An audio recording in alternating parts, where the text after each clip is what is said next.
Here's the disclaimer. This is for educational purposes only. This is not financial advice. Cryptocurrencies are risky.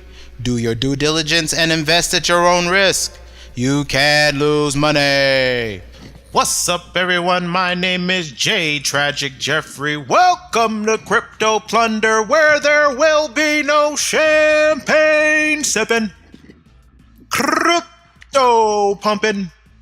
I can only give you the real in the crypto world. Today is January 5th, 2018, and we're going to get back to our regular format and talk about the news. Bitcoin hits some highs. I'm not surprised. Things are starting to shake back down. Ethereum is past 1,000. Not surprising. I got to do some more research on Ethereum. See what they're. There's been some issues that have crept up as far as, well, my understanding as far as, I'm looking for a smart contract platform, looking for higher transactions. So I'm trying to see what's going on with them. I don't like the fact that they have a programming language unto themselves. Even though I have invested in them, there's other ones that I'm really looking at. So I'm still trying to see, is Ethereum going to maintain their dominance? Should I keep holding it? Should I start looking at other stuff? Should I start investing in other stuff? So I haven't done my due diligence yet on what is Ethereum doing for 2018. I will begin doing that over the next few weeks and start getting deeper into that. Ripple, I will be talking more about Ripple today. I do, for the sake of being transparent, have some. I didn't buy it because I believed in the company. I bought it because this was last summer. It was I was able to issue loans on a platform, and that was one of the technologies I could issue loans with.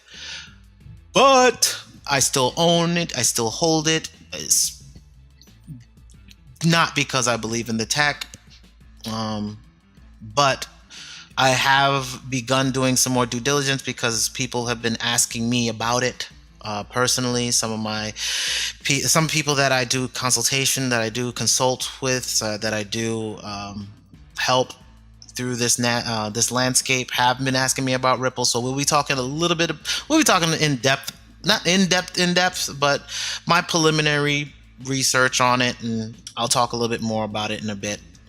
Initial boundary offering for the unbanked. Yes, green. I guess that's green. That wants to be red news, but it's sponsored, so I'm not going to care. Regulators on Bitconnect. Since Bitconnect's not a US based company, you can do this all you want, but your legislation doesn't fall under jurisdiction in another country. So you can regulate something all you want. It really doesn't matter, since it's not a centralized company and it's kind of a decentralized company. You can't hold it accountable to your standards here unless you're going to put up a firewall to block traffic on your behalf, Texas. You're pretty much SOL. So not really worried about them. Coinbase rejects Ripple integration rumors. Yeah, I'm not surprised. Hardware Bitcoin one's not vulnerable to Spectre. That's pretty much true because Intel is not in the hardware wallet itself. NASAA warns investors about crypto. That doesn't even matter. Everybody can warn about crypto. It doesn't really matter. Hardware bugs, yes. I don't even think that's red news for us. It's just part of the whole tech scare. If you don't know, there's two major security flaws that are inherent in Intel CPUs, and they are in AMD CPUs, but not as prevalent as they are in Intel, and it's causing a big problem. I think Windows, if you have a Windows machine, I believe Tuesday we have patches coming out. I think you can download it now, but it will automatically update on Tuesday. But it's going to cause a 30% lowered performance for your machine. So if you're like me and you have video or you're doing music, installing the patches that you need to install the patch for is going to cause a 30% performance hit on your machine. So don't go crying that all of a sudden your machine is slow. Well, guess what? It's supposed to be now. And there's no real major fix for this unless you're going to get later Intel chips that may patch the problem, but we'll see. Stop focusing on Bitcoin price. We don't buy Bitcoin, we earn it. So I don't care about price anymore now that I just earn it. Tron breaks into top 10 cryptocurrencies, displaces Dash. I am looking at Tron. I'm looking at it. I have not made any. We'll go into it and look at the circulating supply.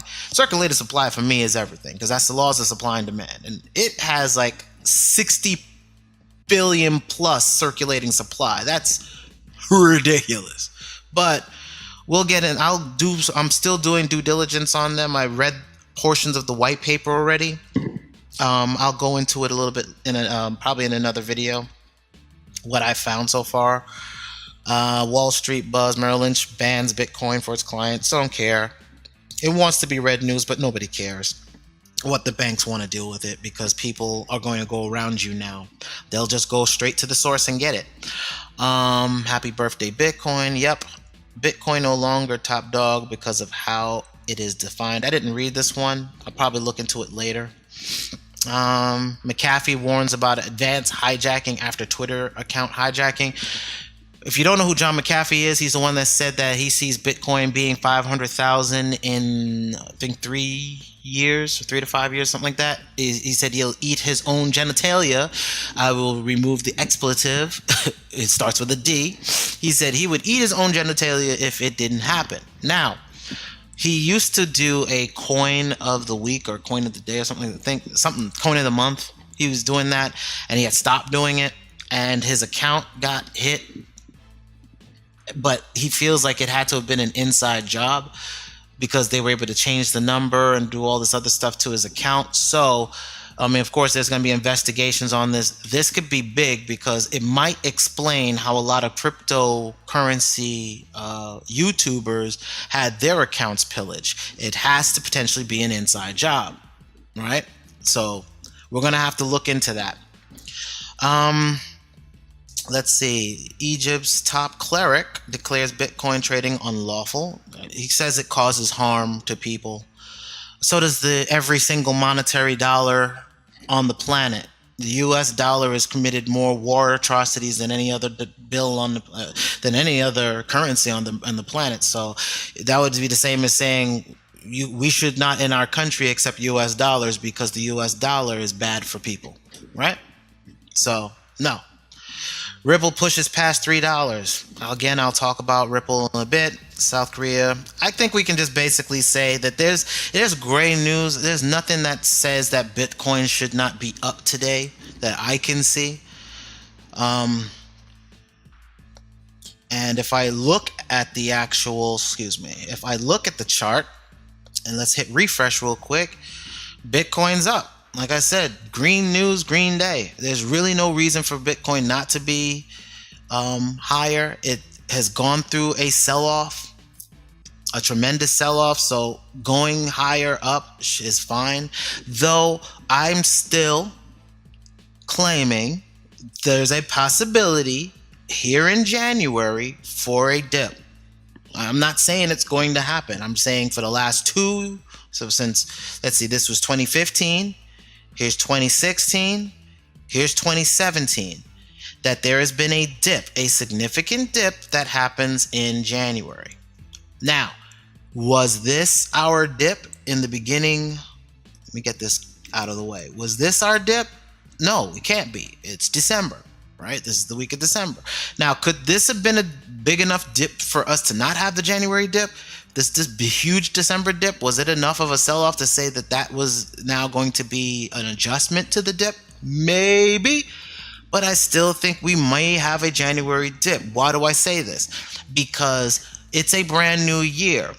People will sell off profits now be able to take some profits now because there's no tax hit for them until next year. So smart people take their profits early in the year so that they can do things with it, to buy other things, to do other things with it throughout the year, right? Because you're not going to pay taxes on it till next year. So we will see if that holds up. I'm just saying there's a potential, as I've always said for all of these dips, that there is potential that these dips were going to happen. These dips did manifest themselves. There was not really supposed to be a dip in December, but the Civil War caused one. So do we have a new dip? Maybe this is now is not a January dip. Maybe it's shifted to December. We will see. But currently, I'm still saying that we're going to potentially have, because there's been times where there's been dips in December, there's potential that we're going to have a dip somewhere in January.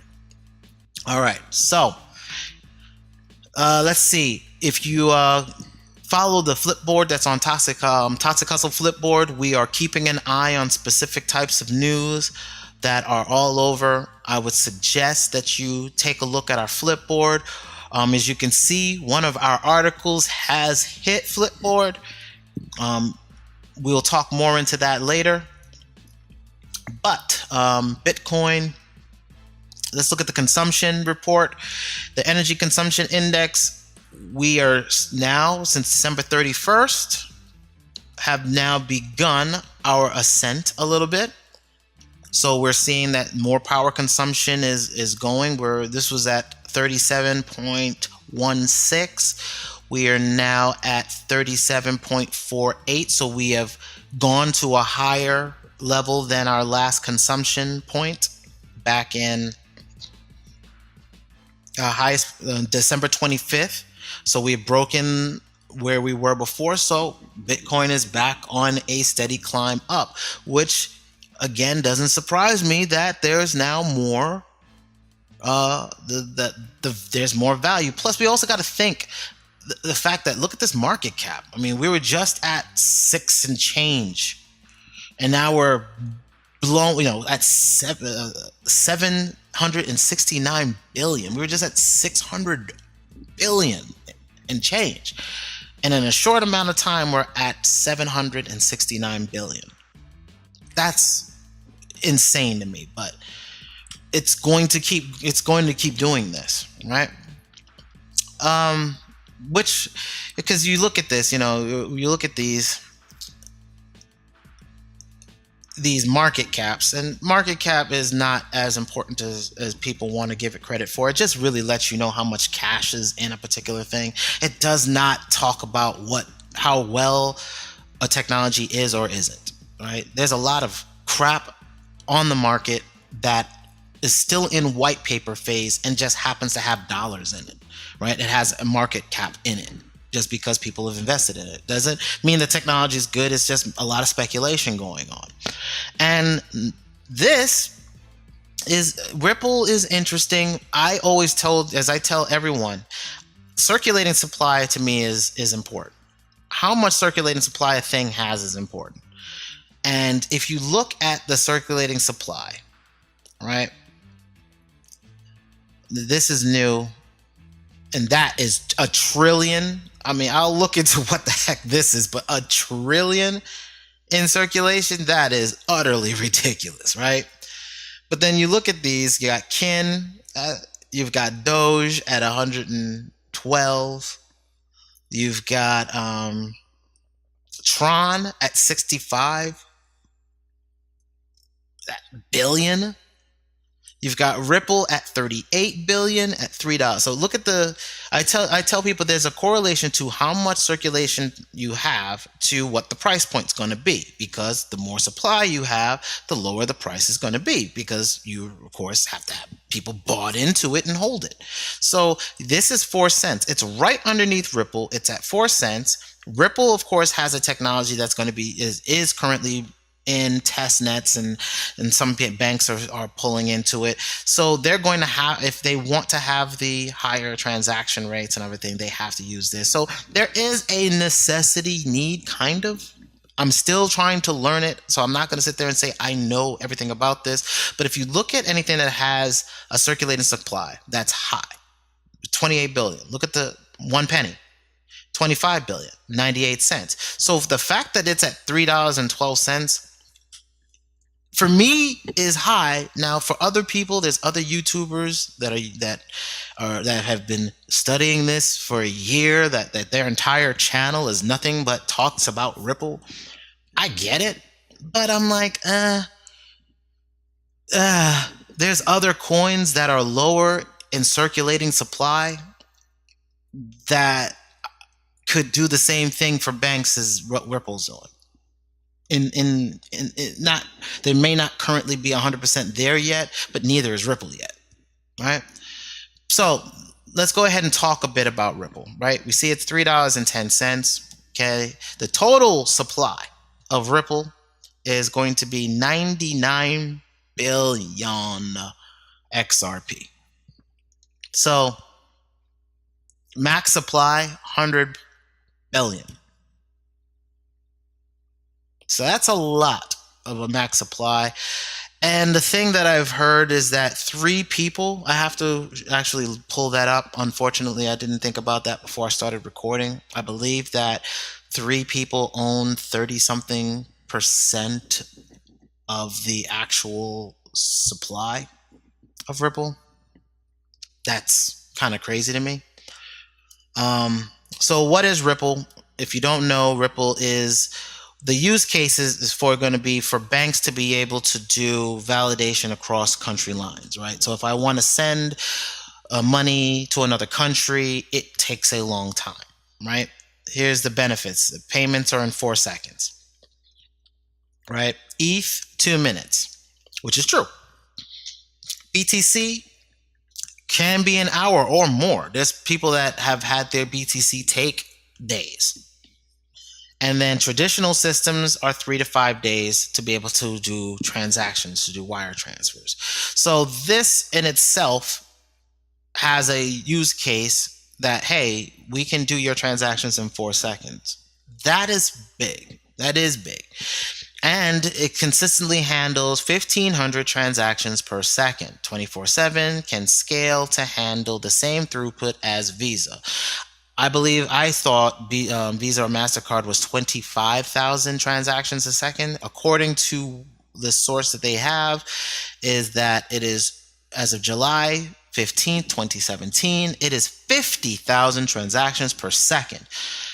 Bitcoin does not do that at all. I believe Bitcoin's like 4 transactions a second or something like that. I believe Ethereum was 14 or something like that. So I have to look at the numbers again, but the last I remember was that. Now they say they're distributed and they're open source. Are they open source? Yes, there is a GitHub. Do they vote on it? Yes, there is some voting that goes on. They've just become a bit decentralized. They are still centralized. They're a centralized coin. So for me, there's an issue with anything being centralized saying that they're decentralized. They are not decentralized unless you use XRPL, right? And even their own, somebody high up in there, I think it's the CEO, even said that, XRP is centralized, but XRPL is decentralized. And that is people that are their validators. They don't call them miners, they call them validators, right? They say they're established in 2012, the stable, negligible energy consumption. So they're not doing like heavy proof of work where they're having computers that are doing computational mathematical equations to be able to get the transaction verified. Price and volume for me doesn't matter, and where you can buy. So overall, as you can see from the use case, this is for payment providers or banks being able to send money in a fast manner, 4-second transactions. All right, so that's great. All right, you need that. If you're standing in line and you want to get a validation on a card that's swiped in another country, boom, it's going to validate, say yes, the money's there, send you the money, and you'll be able to make that payment across seas. It's the same way that we do here. You'll be able to do it overseas, fast and efficient. So it does solve a underlying problem that's in the business. So for me, it is a utility. It fits the model of it being utility. It does not fit a couple of my other things that are requirements that it's truly decentralized. It's working towards that, but it's not there yet. And, but to prove that, look, you can come here, and I've gone to Ripple build, Rippled setup. Rippled is your Rippled server, the server that anyone can run their own Rippled server that follows the network and keeps a complete copy of the XRP ledger. You can even have your server take part in the consensus process, installing Ripple and participating in the Ripple's process. So you can become a server, a validator, because it even says right here, validator setup, running a validator.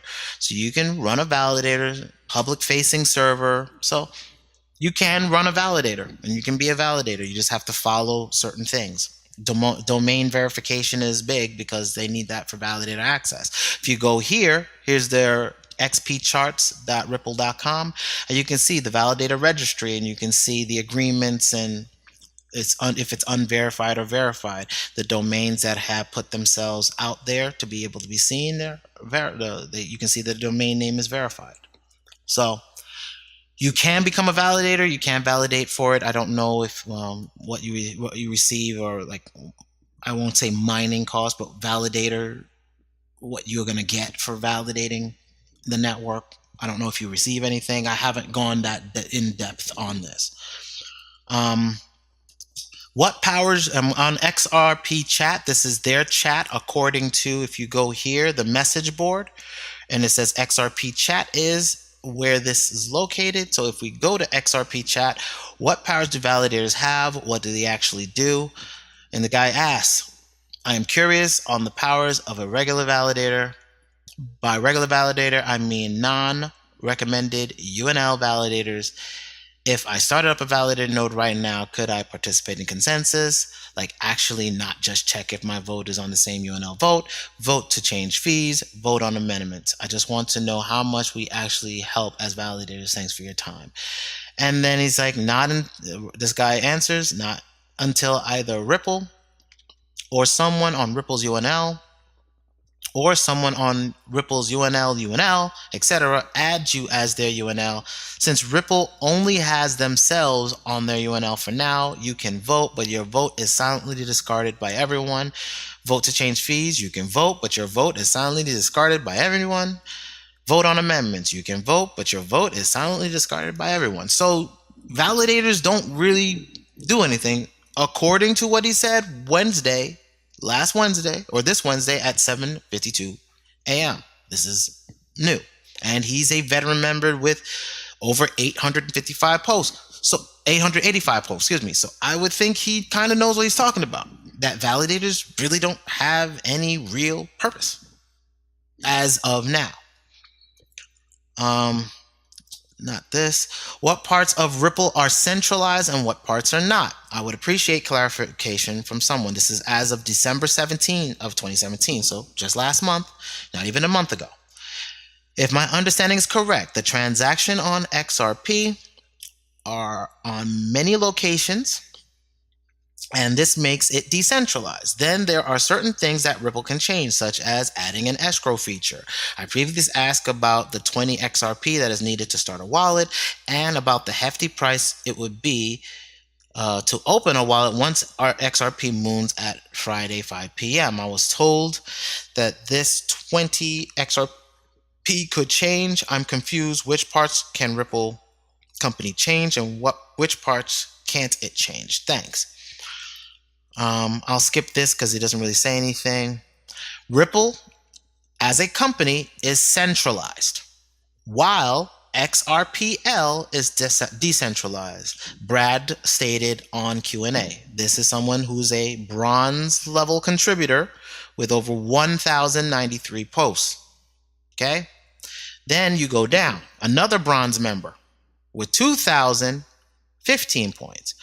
Ripple XRPL is technically decentralized, i.e. the fees, the transactions, the amendments, etc. are decided by a pool of so-called quote unquote validators, some servers running rippled code. See? Rippled. But the actual pool of validators, there are only 5 of them, are controlled by Ripple, making it substantially centralized. So they have the power of doing basically anything, but they don't have any incentive of making something fishy. So, hey, we're centralized, but we won't do anything to mess you over. A process of decentralization has started with the release of Rippled 081. But it will take time to see a real decentralization. So, no, if anybody tells you that Ripple is a decentralized platform, it does not fit the decentralization. Though Bitcoin is not truly decentralized because groups of miners had taken over percentage of the processing power because of ASIC mining. So it is in a way centralized, right? That's why they couldn't agree on consensus for the 2x portion of the SegWit 2x, right? Because the portion that controls a majority of the hashing power said, no, we're not doing it. So it's not really truly decentralized, but this more so than anything else. The same thing that makes a central line. Okay, here we go. About digital assets like the XRP ledger. For me, decentralization is based on 2 main points. 1, the software should be open source, and the changes should not be controlled by one player or a small group of players against the will of the majority of the participants in the network. 2, the nodes which control the network should not be owned by one player or a small group of players who could collude to control the network against the will of the majority of participants. About Ripple, the source is open source. It's on GitHub. Everybody can see it. All good here. Changes to software have to be voted by the nodes, which control the network before before being moved into production. So if point 2 is completed, this one is also completed. Really, because the people that are voting, there's 5 main central servers that are controlling it, so they really have controlling vote, right? So if 5 of your main servers are controlled by one person, then wouldn't that mean that they have the controlling vote of it to make the choices they want, since it's really centralized? To become decentralized, it's a little bit decentralized, but they're still decentralizing. There's only 55 servers that are available on the network.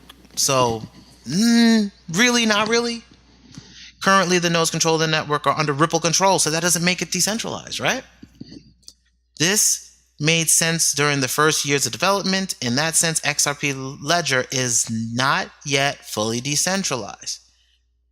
But Ripple has announced, and we can already see changes going into the software as of these versions or this version, that the nodes controlling the network will diversify during 2018, allowing the users of the network to decide what nodes they trust and making it easier to change that trust. This should create a network where trust is more fluid and in the end controlled by the majority of the participants. So they are in the process of 2018 to get better at decentralization.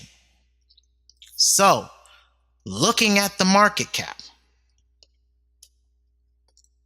this for me is important that it's up here with this, but this for me is something that I'm still trying to understand. But hey, I even like XLM. See, for me, I like XLM, which is Stellar. So I like Stellar. Stellar has a high price point. Stellar has semi-decent speed as far as transactions go. Stellar's already decentralized.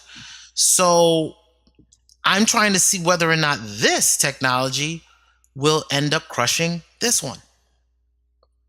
Right? Because this as much as I love Bitcoin, and I do believe Bitcoin can double, right? Go to the history. Bitcoin has doubled every single time. If we go from here to here, it doubled in price. If we go from January to basically December, it doubled in price. If we go from here to where it doubled in December, it more than doubled in price here, but consistently Bitcoin has doubled in price. So if I'm looking at where Bitcoin is right now, can I sit there and say, oh, well, I'm bearish on Bitcoin? No. But I also understand something fundamental to my own business practice, which is I need a platform that's going to handle speed of transactions, period. Now, that might not be for every hippie that wants to hold Bitcoin, pure understanding, but first, don't sit there and say, well, Bitcoin is anonymous. Really? No, it's not. Not anymore. And because your anonymous coin is down here now, right? So if you're saying that, well, Bitcoin is anonymous, it's not. It's not turned on for a lot of people, especially if they're using exchanges. You have to have a KYC now. Know your client. When you sign up to be able to withdraw larger sums of money, they have your IP address. They can actually give it to the government. So no, it's not decentralized. It's not anonymous. But for me, 60-minute transaction wait times when it was 10 seconds years ago, and they can't scale, and the fact that they couldn't do consensus on the speed of the transactions that they currently had, Bitcoin, if the foundation, and I said this in an article over here, the tax man comment, if you read this article, I talk more in depth on this. The fact that if the foundation doesn't step their game up this year, Bitcoin will only double. Something else, just like how Ripple just made this move, people, as much as I don't even like Ripple, I can't deny the fact that 1,500 transactions a second is 1,500 transactions a second. That's usable. 4 seconds to get something to verify for you, that is usable in real world scenarios. And people can sit there and try to hold on to Bitcoin as much as they want. I like Bitcoin for the long term. I like it to see it. I'm liking it to, not predict, but I think it can do double because it historically has. Can it do more than that? That yes, but 2xing for me is still a good position to have. Especially if I'm earning it and not buying it. Shoot, if I earn it and then it doubles in a year, that's a good profit. And if it doubles a year after that, it's a good profit. But what am I using Bitcoin to buy? I'm using Bitcoin to buy other things. Bitcoin is just a base value store that allows me to enter into other value stores for other software companies. And I don't care what the government says. I don't care how they feel about it, and to say that this is a cryptocurrency.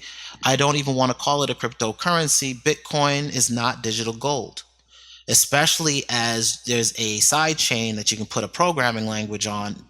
Gold is not programmable. I can't look at a lump of gold and write some code on top of it. That doesn't work that way. So you can't say that this is gold. It's not real estate. If I buy a house as a standard ass house by itself, it has no Wi-Fi connection. It is not connected to the internet, and it does not allow me to program it to be able to validate transactions. So you can't say that Bitcoin is real estate. I don't care how you feel about the coin, because that's why you want to slap it together to be able to do that. That is not smart, to try to slap labels on something you can't understand. Right? So for me, Bitcoin is soon to be a programmable language, just like Ethereum is a programmable language. Just like Cardano will have a programmable language, like NEM will be, like Tron. These notice platforms that do more than have a storage of value are starting to creep. Stellar, IOTA, you're starting to see these things happen. Guys, I've been saying this. Utility platforms are where we're looking at for Toxic Hustle. That is what we've been currently focused on. We're focused on platforms. What does the platform do? Is it software that is actually something that you can download right now? Is it usable right now? Not 20 years from now, not 40 years from now, not next year. Is it usable today? And if it's usable today, what can I do with it to accelerate my business? You're going to notice more and more of these companies get pushed up, and just the storage of value coins get pushed down. Bitcoin will sit on top because you can buy into any of the other software companies with it. Notice I'm not using the word cryptocurrency. Notice I'm not using the word token. Notice I'm not using the word coin. I'm using the word platforms. Utility-based platforms. Stop calling it cryptocurrencies. I'm trying to get it out of my vernacular, and it's hard because I've been saying it for a year, but I want you to start doing the same thing. You're investing in platforms. That's no different from me and going to Adobe and paying $19.99 to get access to their Creative Cloud suite. And if anybody tells you otherwise, you can tell them to suck it from the back. All right? So look at platforms. Watch platforms. Watch platforms. Watch platforms. This is just a storage, but this can have a storage. Platforms can have storage. Be more than a one-trick pony. These are the things we're looking for as far as our businesses go. And that's why I said, if you start reading the articles we have, because we're going to start getting into deeper thought processes. We're going to start evaluating certain problems that are in the business. And this way, what we can do is look for those solutions and put our money down on those solutions. Right? What do we want as businesses? What do we need as businesses? And start putting money, put our money where the solutions are. This way we can scale our businesses based on those solutions, not speculate on coins. I don't buy coins. I buy platforms. I'm subscribing to platforms. I pay X amount of revenue for a one-time payment to a platform. Right? If I put money on Ethereum, I am buying into the platform to potentially use it in the future to program on top of it. When it gets there, I might have to use some of this. So no, I'm not treating this like a cryptocurrency. I'm not treating this as real estate or as a one-off trade. No, I am subscribing to specific platforms. Okay? So start reading the Toxic Hustle blog. As you can see, as I said, as a platform, when we said we don't buy into platforms, we earn from the platform. This is proof positive of the scenario that we've now been working on, and that is to have the platform. As you can see, other people are earning on that platform. On this platform, we started pushing our stuff and we're earning on the platform. As this grows, this number will grow. All right? So start earning from your platform. Steemit, for me, is not something that is not a quote-unquote cryptocurrency. Does this look like a cryptocurrency to you? Does the fact that I'm able to put an article on this site a cryptocurrency? That I can write this, have my videos play from YouTube directly from this platform? Does this look like a cryptocurrency? No. So stop calling it that. Also, you'll see, chat with me. East Coast Crypto Discord room. Get in it. Get in the Discord room. I'll be in next week. I'll be starting to get back to talking to the community. I apologize that I've been gone for so long, but I've had a lot of research that I had to do. I'm getting ready to try to do some mining for a company, hopefully starting next week. We'll see if that goes down. There's a lot going on right now. The growth of what Toxic Hustle is getting ready to do is tremendous. Like I said, we're not doing a coin this year just because we don't know where if we're gonna be a United States based company or if it's gonna be outside of us. Depends on if the regulators want to act right. And also start looking at lobbyists. If you're financially becoming viable in this cryptocurrency space, as I was telling a friend yesterday, if you want change, you got to start looking for your own lobbyists. You need somebody that understands. I mean, at the end of the day, we have political puppets in office. So if we have these puppets in office, they get paid off. Period. It's contributions to their campaigns. 2018 is coming up. Start looking at making your changes. Do you have a politician who is going in office that will go to Capitol Hill and defend your rights? If the answer is no, or you don't know, or you're not asking the questions, then it's your fault when things don't happen the way you want. I know what I'm doing. Which politicians are happy to help me in cryptocurrencies? It's the same way that those same lobbyists helped PayPal get established, the same lobbyists that helped eBay get established, the same lobbyists that helped AOL be able to take over for a short amount of time when it did back in the 90s. Lobbyists move the laws. So make sure the laws move in your favor if you care about what's going on with your cryptocurrency. Yeah, we evidently didn't care enough because net neutrality should have never happened as far as being removed. But we put puppets in play, and now everybody's screaming, oh, net neutrality, net neutrality. Well, it's too late now. Move on. We have to start looking at mesh networks. So which cryptocurrency is going to allow you to create a mesh network that you can now decentralize internet ISPs? And how do they do it in a way that the ISP doesn't even know where that internet is disappearing from, so that they can't even see what's going on, right? So that is East Coast Crypto Discord room. Make sure you go join that. Make sure you click and subscribe to the channel if you find this interesting. If you find the information that I'm trying to offer you interesting, that this is not the same as all these other guys out here talking about, speculation. I'm talking about utility. Let's start earning. Day one, start earning. You just saw Steemit. Go there. Start writing. You don't have to put $1 in it. Start writing.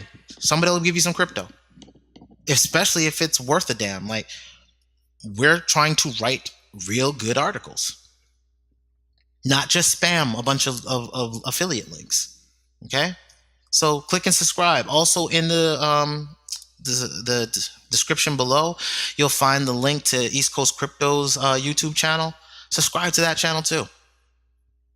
A lot of things are going on, a lot of growth going on, a lot of classes going on, a lot of learning going on, a lot of people beginning to earn. And as a community, we need that. We need like-minded people that are together in helping us grow. All right?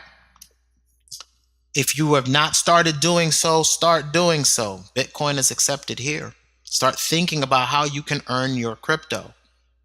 Right. One of the discussions I had yesterday was talking with someone who was like, well, he's like, well, I want to buy Bitcoin. I was like, okay, I sent him the link, the one that you'll see in the description where it says buy your Bitcoin now. You can buy your Bitcoin. Fine. But then after you buy your Bitcoin, start earning it. Now that you have some Bitcoin in your pocket, and it's going to probably double this year. At a minimum, it should double because it's doubled consistently for the last 2 years. And its visibility is not decreasing, it's gaining. And speculation is speculation. But Bitcoin for me is utility to be able to get my subscriptions to other technology. Right? So start earning it. And he was asking, well, I have a client and they pay me monthly. Do I tell her to pay me in Bitcoin? I was like, not really. If she doesn't do Bitcoin inherently, no. But what does that stop you from doing it yourself? How does that stop you from finding other people online and offering your services in crypto? Like go on your YouTube channel. Go on your Facebook. Go on your Instagram and start putting the graphics out that show that you are into crypto, and write a little comment that says, if you're in the whatever area, you're Atlanta, New York, California, whatever country you're in, whatever. If you're in this area and you would like work done for you, I can get paid in Bitcoin. Make a website and put the Bitcoin is accepted here logo on it. Put as a payment, change your payment processor if you have a WordPress site. I think WordPress plugins now have a way for you to be able to situate it so that you can get paid in Bitcoin or US dollar. So have them be able to make it easy for you to get it. So this way you get it, right? So do that.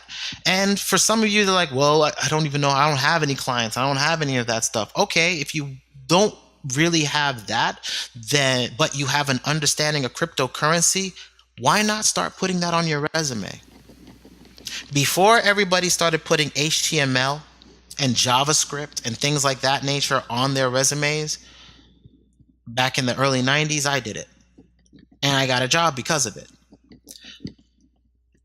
Now, my professional resume says the fact that I'm into cryptocurrencies and that I do these infotainment videos, that I talk about cryptocurrencies, that I know about the landscape of what's going on with this business. And I've gotten calls because of it. So maybe put it on your resume. See, my fundamental job is to try to help you start thinking differently about this new transition. This is not some fad that the same thing they said about the internet, that the internet was a fad and is going to disappear. This is not a fad that's disappearing. Bitcoin cannot be a Ponzi scheme. Bitcoin is transactional energy, decentralized transactional energy. And if you just look at the energy consumption of Bitcoin, 37.48 terawatt hours of energy being used to consume for Bitcoin. I'm sorry, people. A Ponzi can't have a functionality. You can't have something function and work and is doing something, and then it's like the thing that it does, and it does well, which is decentralized validation of transactions. You can't sit there and say, oh, it's a Ponzi scheme. How is it a Ponzi when it's validating transactions? It's doing exactly what the white paper said it was going to do. There is a white paper, there is a functional technology, and there is a value based off of the fact of market supply and demand, basic supply and demand fundamentals. All right. So when you hear somebody say that Bitcoin is a Ponzi or a scam or a fraud, laugh in their face and tell them, do you consider Visa a scam? What does Visa do? Validate transactions. Well, guess what? Ripple validates transactions. All right. Global payments, it's validating transactions. Bitcoin is validating transactions. To have this volume at all, it had to be validated somewhere. So the fact that it's even sitting here for you to see how much volume it had and what's going on, that volume is how many transactions, as far as not the amount of transactions, but the volume of wealth of transactions that happened. So transactions happened. It can't be a fraud. So start accepting Bitcoin, whatever you can, or start using the fact that you are into cryptocurrencies, because it's the title. It's easy to find. Put the fact that you have a deep understanding of Bitcoin or blockchain technology, if you want to use blockchain, because that's really the coin term for enterprise level resumes, right? Is blockchain technology, that you have a fundamental understanding of blockchain technologies and cryptocurrency.